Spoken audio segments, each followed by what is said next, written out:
It's live! There's the post. Well, guys, welcome to my first video and technically my first build. This is what I would like to call a zombie computer. It's a bunch of pieces put together that happen to actually work. The reason why I say this is probably my first official build is because, well,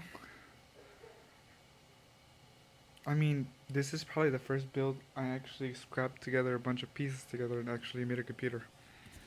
So why don't we take a look inside? Now please excuse the cable management. It's non-existent. Okay, so as I was saying, it's non-existent. This is probably gonna kill my system one day. Yeah, you can tell. It's just ridiculous, terrible. Well, besides that, let's talk about what's inside the system. Now this is a zombie system, like I said previously. This is actually a 2008 theme build. Anywhere from the 4850 right here. 4850 HD at 512 megabytes of RAM. Yes, that's right, 512 megabytes of RAM. It was pretty good at the time. It ran pretty much anything. It actually ran the original Crisis okay at 720p medium settings.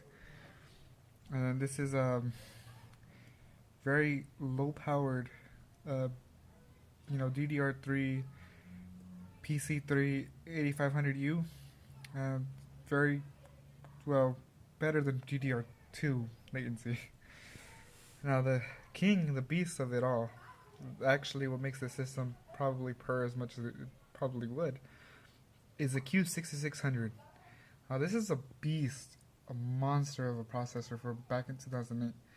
This is probably one of the first, I think if not the first, quad-core processor available through consumers that wasn't a Xeon. People were saying that you could overclock them up to almost 4 gigahertz at a time. I haven't been able to reach that. I think the most I've been able to overclock it, not in this motherboard, mind you, but on different motherboards, probably 3.2 gigahertz, and it ran beautifully. But this system isn't about overclocking or even gaming all that much. Otherwise, I would, see if I could find a different card. Considering I got this card pretty much free. And the power supply, well, like I said, it's a scrapyard build, so that power supply, it'll do. It's a 430 watt power supply. It's nothing fancy. It does have two 6-pin connectors, but that's pretty much it. The hard drive is a salvaged 640 gigabyte Samsung. Got it from another system that also crashed. The motherboard is it's a whatever, very it works kind of motherboard. It's a mini ITX Acer Micro. Nothing fancy about it, really. Just Now the reason why I have a riser card right here is you see that capacitor right there? It was bumping on the PCB, and that was kind of a problem. It wouldn't boot. It's actually, when you guys saw in the beginning, that was the first time I booted. So yeah, because it kept interfering with this. So I was forced to buy this brand new. This piece and the whole case is probably the only brand new pieces. Everything else is handed down or scrapyard. Now, this optical drive was a questionable thing, but considering I have a bunch of movies I'd like to salvage, it's good enough for what I need it for.